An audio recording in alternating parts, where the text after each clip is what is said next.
So the Kalman filter, as with so many other methods, basically what you have to do is first to initialize. Then what do you need to know? You need to know what is the state in the beginning and what is the uncertainty of that state in the beginning. Given then the system equation that we have, then you can say what is the uncertainty on the observation. You can also easily give you the prediction of the observation, because that's just c times x. So now to give the uncertainty of the prediction, what you need to is basically, well, if that's c times x, the prediction, then you have to multiply by c and then transpose on the behind of the covariance of x, and then you have to add the observation noise. So you can say this equation is the same everywhere. It's the same down here when you want to do predictions. And that structure here only comes from the structure of the observation equation. Now, when you do the Kalman filter, there are basically two steps. And I think we should start with the easy one first. That is to do predictions. So if you have the system, you get the prediction of the next state by assuming that there's no noise. At least that's the estimate here. So you just have A times the current estimate. And what you should look at here is that it says xt plus 1 given information till time t. So that's the one-step prediction at time t. That's equal to the coefficient matrix A times the estimate of the state at time t given information up to time t. So that means given that we observed and used information in the observation at time t, plus whatever input is out there. So we will assume that the input is known in the future. Now, the covariance matrix, when you're going to make a prediction of that, since the system, I think I want to have this written here.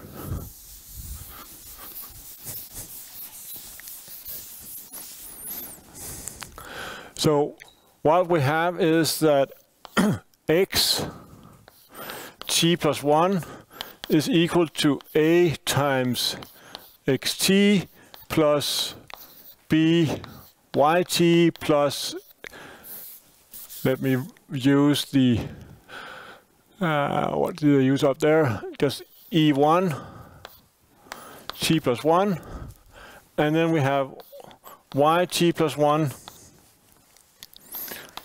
equals to c times xt plus 1 plus E2 t plus 1 as observation noise. Just so we have this for reference, because then if we have the estimate of the covariance at time t, want to make a one-step prediction, well, if you look at the system, where do we have uncertainty?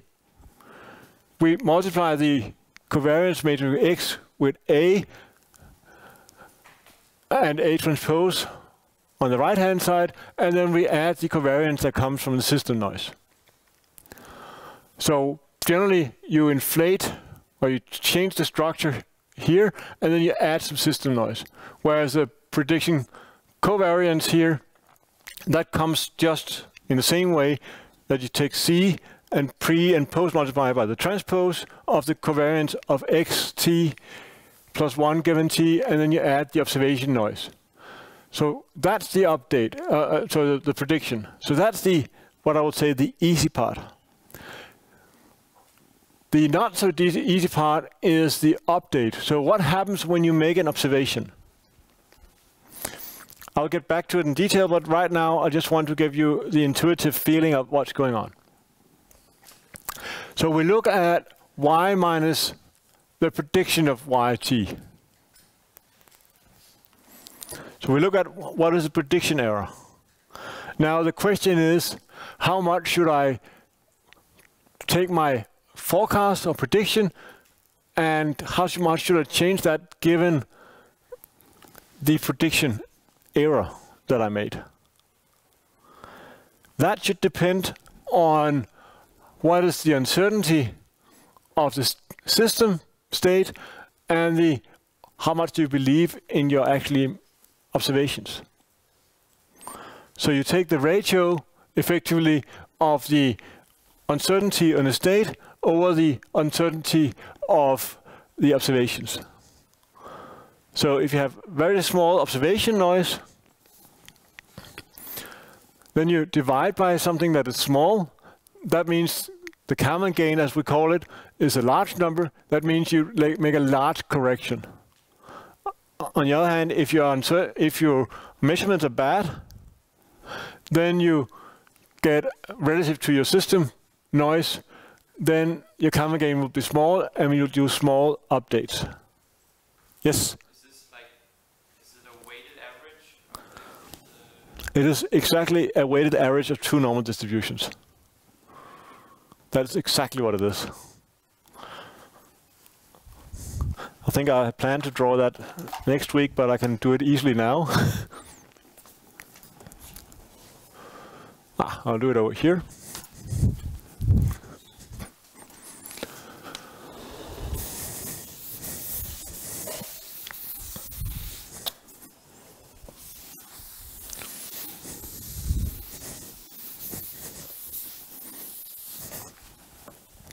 So basically what happens at time t, let's start at time t minus 1. What happens here is that, and let's just look at a state here. What happens is that you have a distribution at this point for what is my x t minus 1 given t minus 2. Then you get an observation, let's say here, let me do it at that time, but that observation also has an uncertainty associated with that. So this is the y t minus 1 observation, the distribution associated with that. And then you, as you say, what you get out of this is that you do a weighted average of those two normal distributions, and then you get something that could look maybe like this, where this represents xt minus 1 given t minus 1. Now what you then do is that you take this green here, then you do the prediction step here. So your system will take this estimate here. I think I'll move time t a little bit further out, just so that you can see the differences. So then we take the green distribution here, and we push that forward through the system. Let's just assume that it ends up here. Generally, when you look at the uncertainty, it will generally increase when you predict. So what you have out here is, again, something like this, which will then be the distribution of xt given t minus 1. I swap the colors so that they're related to. And then you get a new observation. Let's say in this case your observation is this one at yt, but again you have some measurement uncertainty. Let's assume that the uncertainty is small. And then you get a new update of your estimate. In this case the difference is not so big, so let's say that that's the new estimate. Actually it'll be closest to the blue one because that has less variance. And then you have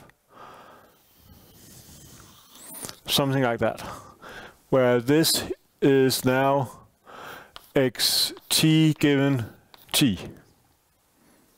Does that make sense? That is effectively what's going on. Just for the same notation, would you use a bar over your x? Like a hat? Yeah, I mean, Yeah. here what I simplify here is that I both take the estimate, which is the hat, and the variance, and I just draw the corresponding distribution. So these are normal distributions for each of the variables. So yes, it's not. It's a density function for each of the distributions that I've been drawing here, not the. So representing this green here represents x t given t minus 1 hat. That's my point value there. And then the uncertainty here is sigma xx t plus 1 given t. Yeah, but in the filter I keep track of the estimate and the covariance because that describes the first two order moments, and that's all I need to describe the normal distribution. So that was this here, and then you can say also the Kalman gain is basically saying how much information do you have in your measurement relative to the uncertainty in your system, and then also how much should you update your estimate of the variance. That's basically how it is. It's scaling the covariance of y and look at what is the gain of that. So in general, we looked at this. If you want to do multi-step predictions, you just have to do multiple one-step predictions. And each time you do a one-step prediction, you have an increase in uncertainty. So if you wanted to predict t plus k out here, then you just have to do predictions one time step forward at a time where you have an increasing uncertainty until you get to the time where you want to get to. And then you assume that the input is known in the future, which is always an assumption. Sometimes it's reasonable, sometimes it's not. So before I get into further details, just a little bit about the background. Why is it called the Kalman filter? Where did it become popular? So Rudolf E. Kalman was one of the, he's the one who gave the name, but actually Torvald Nikolai Thiele and Peter Swerling, they actually developed a similar approach at the same time. But the reasons why you can say Kalman got the name, so to speak, is because he visited NASA at the time and looking at the Apollo missions.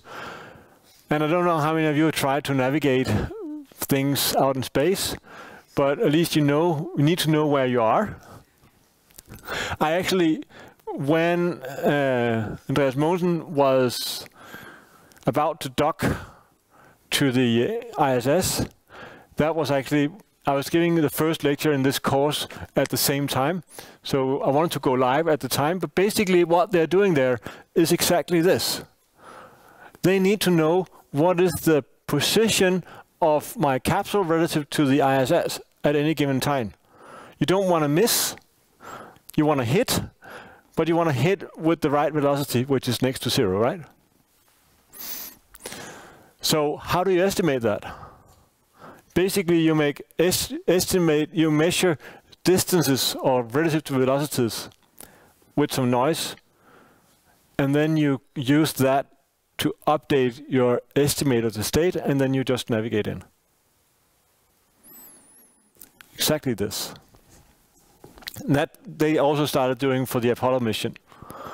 When they're out there trying, I don't know exactly how it's implemented, but it just gives you a feeling that this is something that is actually not computational heavy. It's fairly simple to make it run if you know the system. But for the Apollo mission, it's the same thing. You just need to know, have a good estimate. And if you see the movies and stuff like that, you know how everything is oscillating, vibrating, and so forth. I don't know how real that is. But if it's just partial real, then you don't want to just look at a meter that does like this. You want to have an estimate that stays somewhere and gives you a measure of uncertainty that's somewhere here. And then it's moving instead of you have it like that all the time. So in reality, you often have frequent noisy measurements in that system. Yes? Yeah, so why was it called Kalman Filter?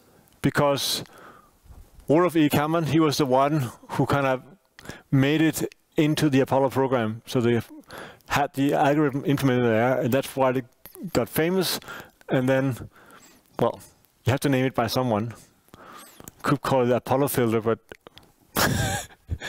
typically algorithms are named by the person, the last name of the person who kind of got famous from doing this. Now, a little bit more. We actually did this in the first lecture.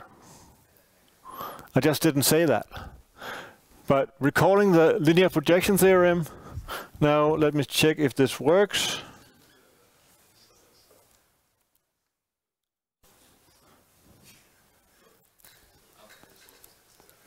Can I do that? Ah.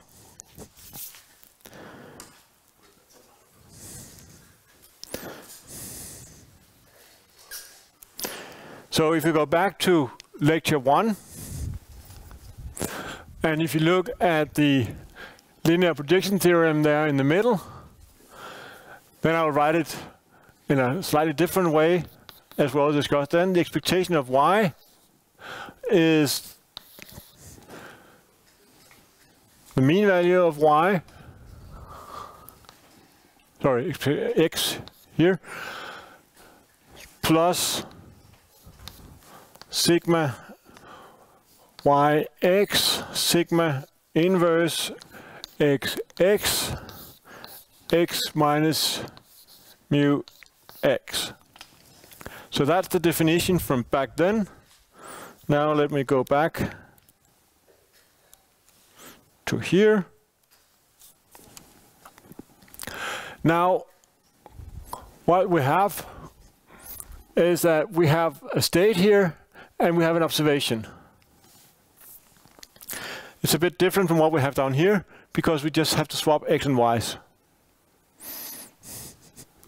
Should we do that once just to make things easier? So this is of course the same as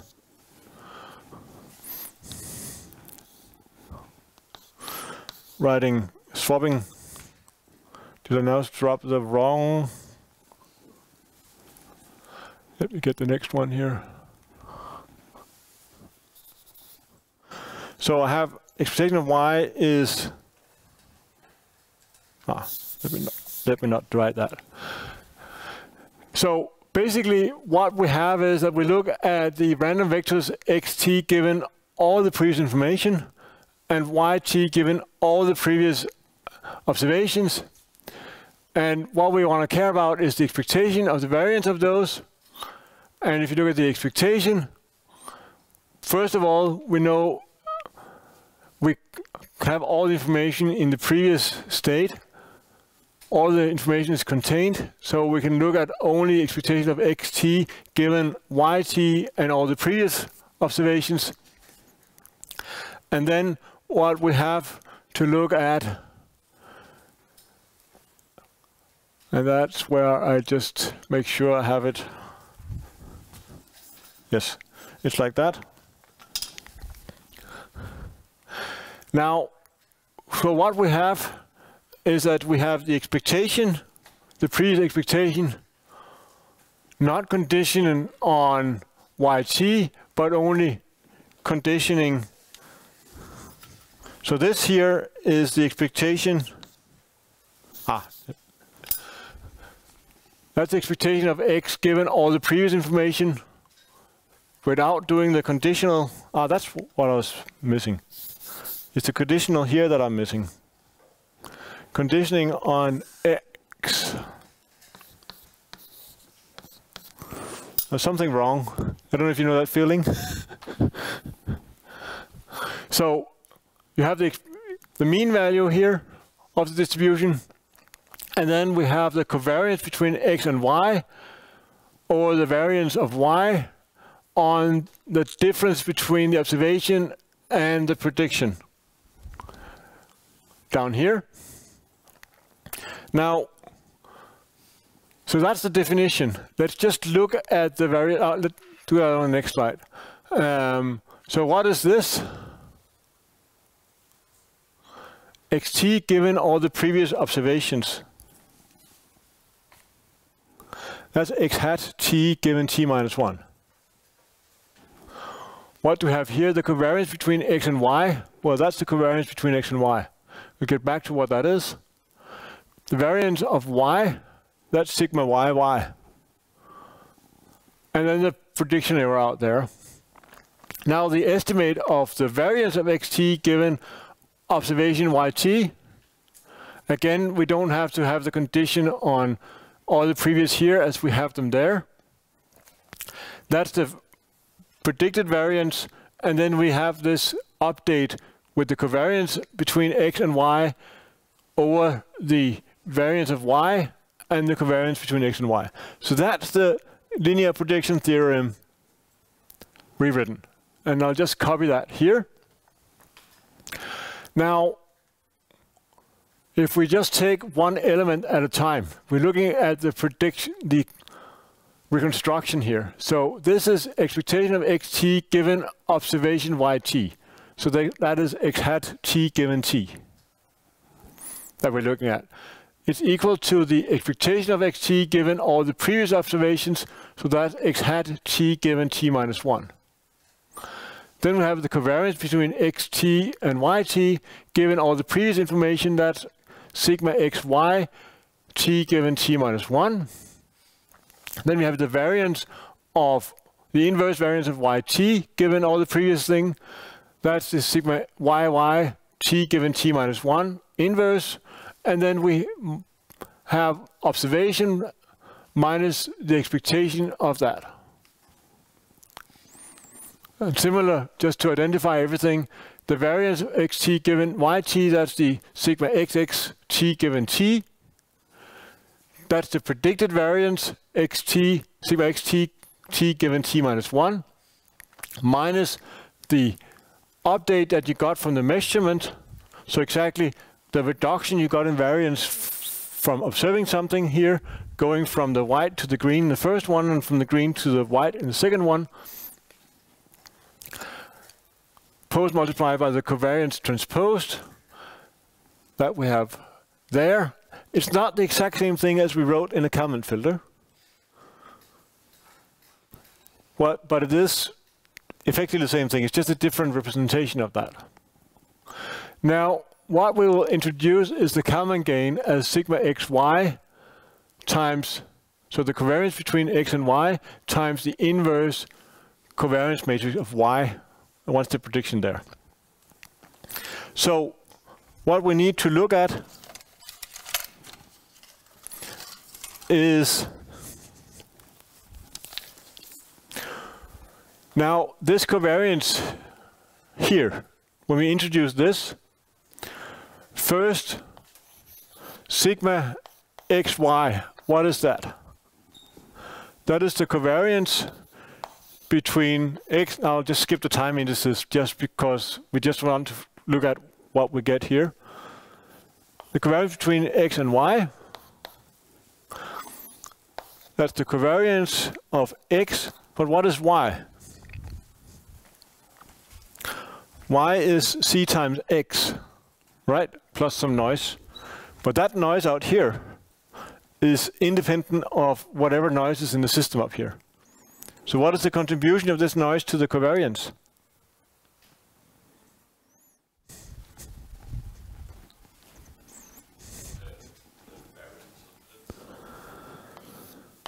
So we need to have this plus some noise.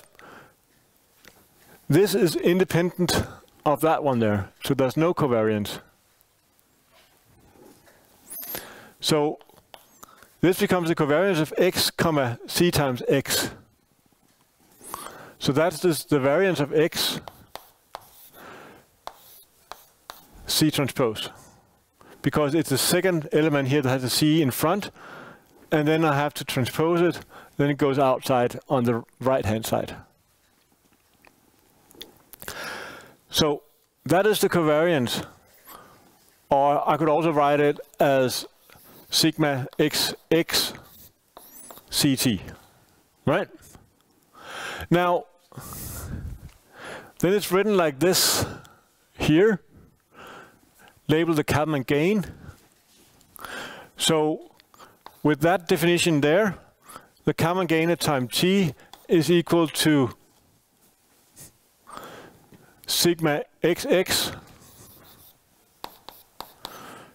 t given t minus 1 times c transpose times sigma y t given t minus 1 inverse.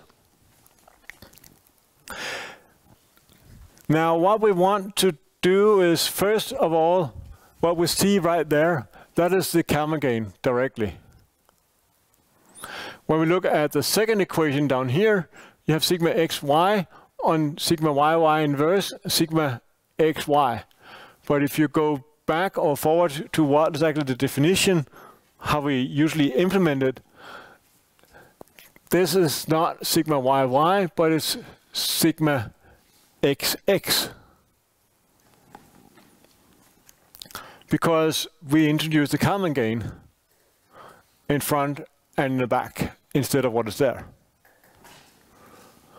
So, did I put that in here?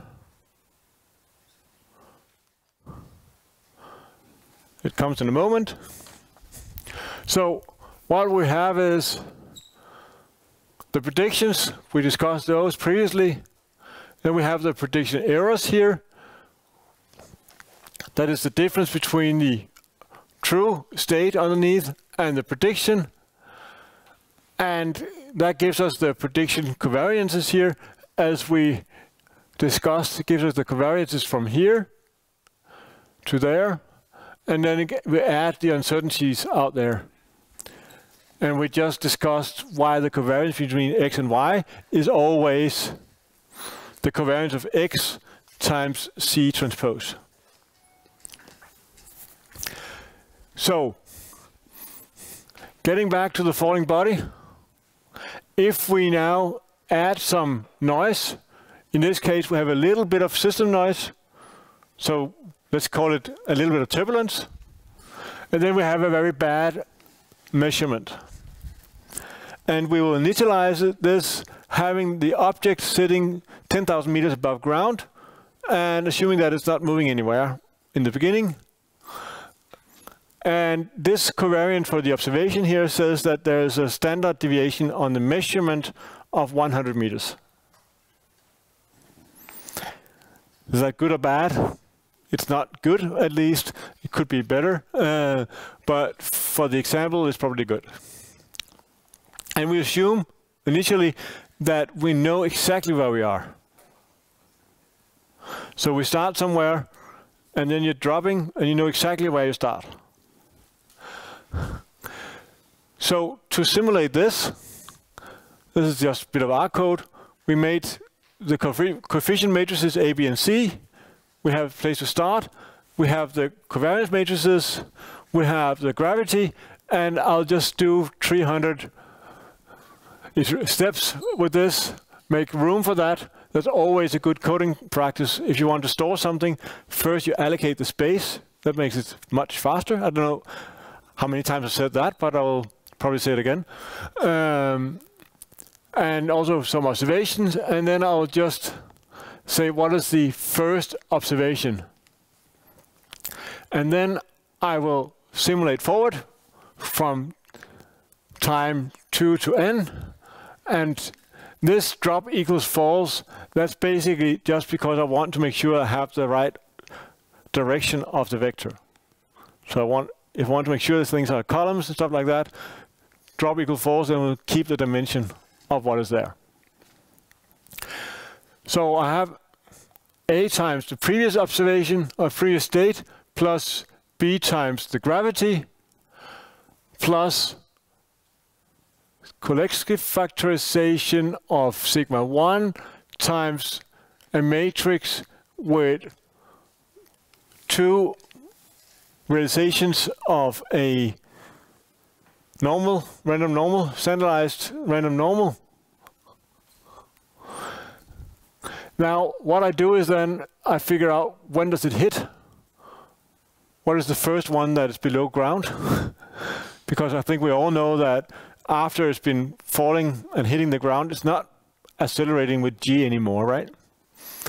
Unless you have a large hole. And then I just only take those that are above ground and keep those. But why do I do the Cholesky factorization there in my simulation? What does that do?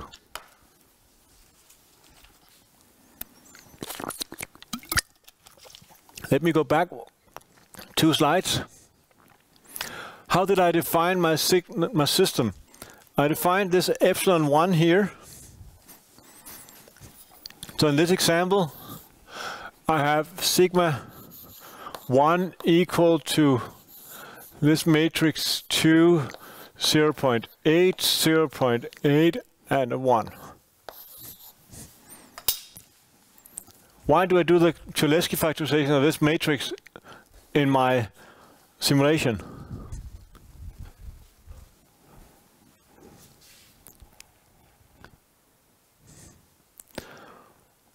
What do I need to do? I want to create a normal, bivariate normal distribution that is correlated.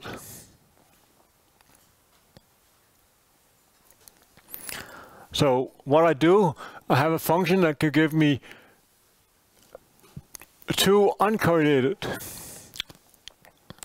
numbers. But then I want to change the covariance structure of that. Then I should not multiply by the variance, but I should multiply by the what is similar to the standard deviation, right? So you should multiply by something that multiplied by yourself gives you the variance. So the Cholesky factorization is basically just giving you one matrix that multiply with the self-transpose gives you the covariance matrix that we have down here. So it's a way to multiply by sigma, so to speak. To scale.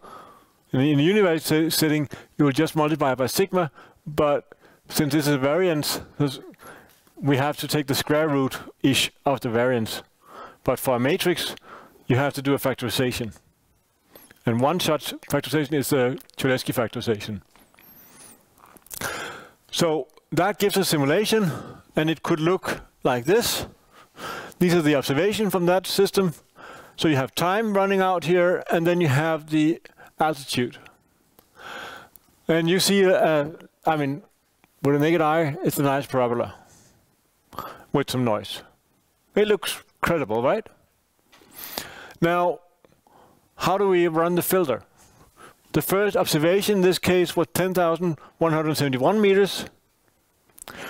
We had the prediction that we were exactly at the right place with no uncertainty. So it's the prediction forward in time is basically just, and I either deleted it or I have it right here. So basically, what is the prediction here? That is that we subtract half a g from there, and we subtract g from velocity. Exactly from this. And now we get uncertainty on the state as well, because we start with for nothing, and then we get this, and we have a little bit of inflation in the uncertainty of our prediction, because we have to add this to the observation noise. Now we take one step forward in time. We observed 10,046 meters. Then we calculate a Kalman gain. Here, the Kalman gain was just zeros because we assumed that we knew exactly where we were.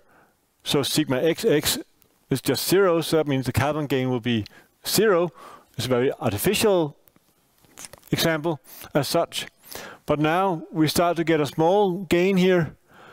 Those numbers are small.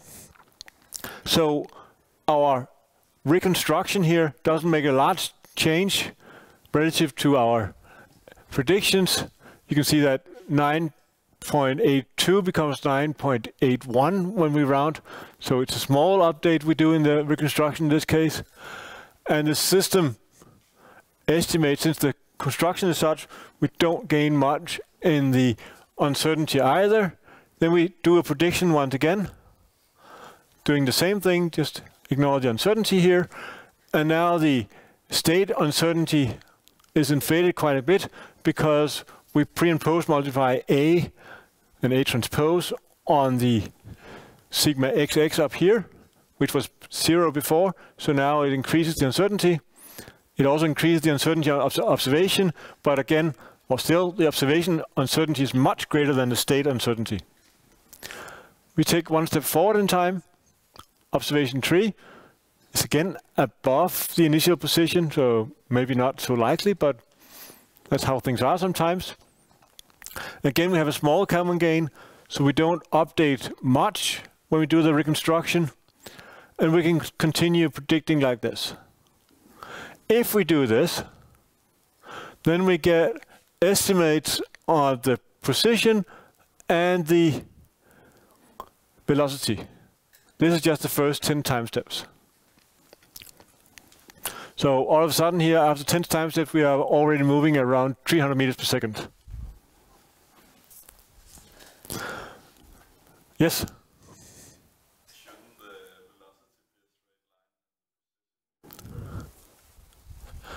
I said it wrong. It says also down here, sorry, I said it wrong. So it says red is the position and blue is the velocity. Thank you. So you're perfectly right. I don't know why I just swapped the two. Thank you for asking. So that means the velocity is actually 400 meters per second. And we dropped some 300 meters at the time.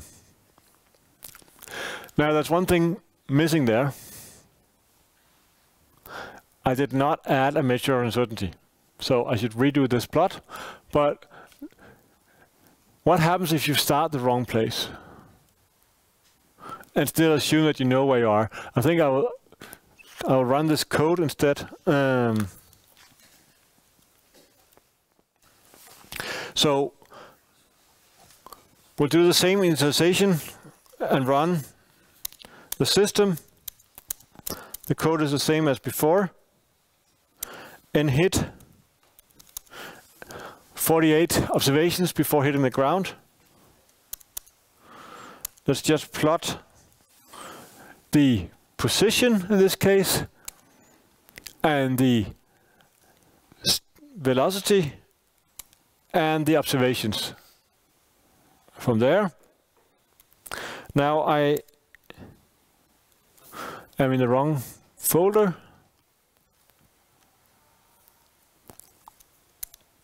I won't share my implementation of the Kalman filter because it does a lot of weird tricks, but it's basically just an implementation of the Kalman filter where I can get a lot of output from it. And then I run the Kalman filter with the observations and the particular coefficient matrices. And as you can see, I get some, I both save the reconstructed and the prediction variances for both x and y, so I can plot whatever I want to plot.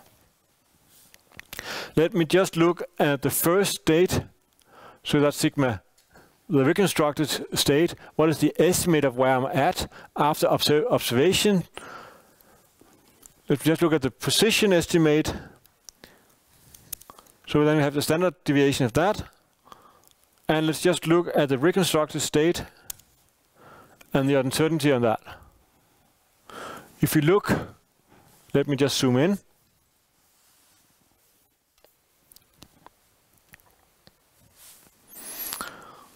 What do you see?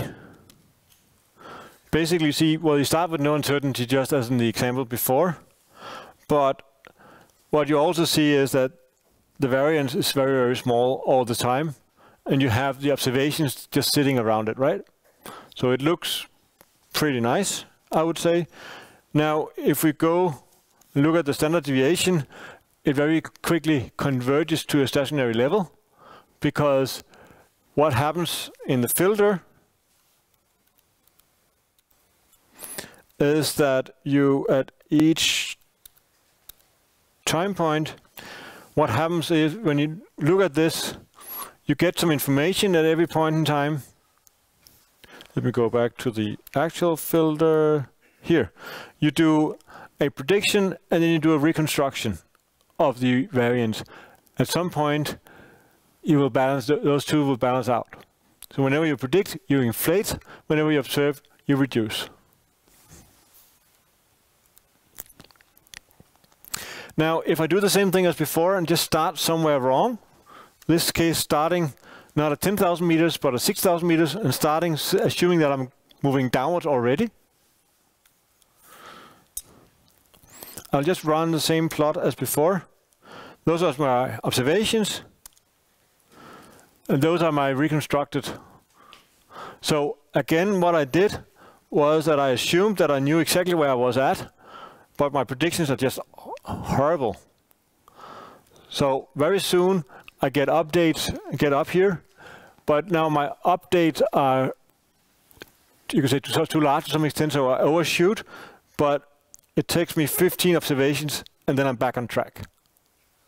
So if you look at the last half of the trajectory, I mean everything post around the 15 observations here. Let me just go back to this one. They're not so different, right? So basically what I'm saying is that it converges very quickly to the right place, and from there on, it doesn't matter what the initial state was. We got past that information. Of course, it matters a little bit, but that's into the numerical details. If I were to do something a little bit more realistic, what should I do? I should say that the initial uncertainty here is much greater than what it was. So I assumed that it was very small, but if I placed my uncertainty to say that that's very large, then I could get a more reasonable behavior. So whenever you, I'll say that again next week, whenever you have initial state, if you know that you're not right, then you should not assume that you're right. Somehow that makes sense, right? Yes? Looking at the size of the confidence interval, it seems as if it's not really increasing. Like at the higher index, it's increasing very slowly. It's not actually increasing any further. Initially it increases, but then every time you make a prediction it increases, but then when you get the next measurement it decreases. Let me do an example where what I will do is that I'll take the initial uncertainty here and I'll just multiply by 100. That's a large number. And then we just do the plot again. So what is different now is that now I start by assuming my status. There's something odd in that number. This is after the reconstruction, so that's the point. It's after the observation. Now the observation noise is 100. If I do it for the prediction, it will look different. Should we just do that? I'll just copy those lines.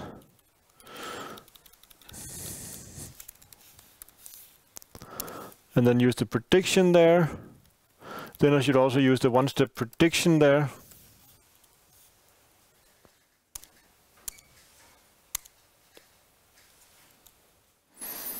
Then you will see a lot more noise, because now I'm looking at all the one-step predictions. And it seems that I picked something wrong there for the time lag of one of them. Yes, I did. Because the interval now is shifted one lag. I'll have to look into why that is. It also says down here, warning, one object is not the same length as the other. And that's basically because you don't have the prediction for the first, as I can see it here. So imagine that the full drawn line is shifted one lag to the left. I will update that and show you that later. Let me just look at the velocity. So here it was wrong initially. So what you see is that it's just totally wrong, but then it adapts. Since I started way below, I started flying upwards in my reconstruction. And then when I got close to it, I kind of got back on track. And if I did it with the initial covariance estimate here,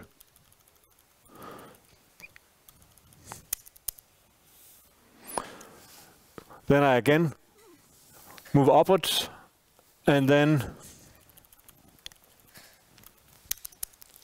oops, I should plot the data as well. So that's also why I'm shooting over, because my velocity is upward. And then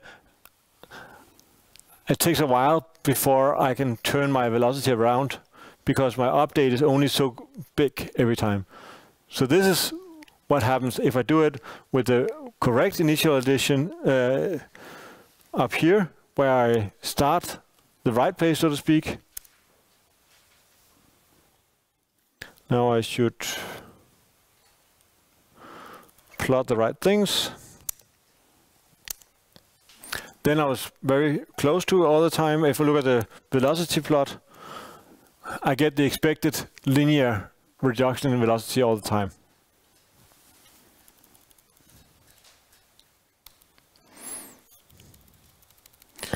And let me get back. So that is what can happen with a wrong initial state. But often what you will see is if you just have the right uncertainty, it doesn't matter so much that you're wrong. It only influences the first few observations, and then it will adapt to the right place. And that's one of the things I really like about this particular way of filtering. So what have we looked at today? We have looked at, you can say, general state space models, where we only have a dependence one step backwards in time, and thereby a Markov property. We've discussed a little bit about, you can say, going from continuous time to discrete time, how that works for two different, both the first order and second order equation. And then one of the important things is observability, which means that we can actually just observe some of the states more or less directly, or we can observe some of states. We just need to have enough information in our system to actually estimate what is the state. And that gives us, you can say, the Kalman filter as a way to do the reconstructions or updates and predictions. Sequentially, you do what was drawn up here. You make a prediction, have the observation, then you reconstruct and update, and then you predict again. Next week, we'll look into what happens if you did not observe some things. What do you do then? What happens? And we'll go into some other features of how things can go wrong and how flexible it actually is. That was what I wanted to do for today. Any final questions right now?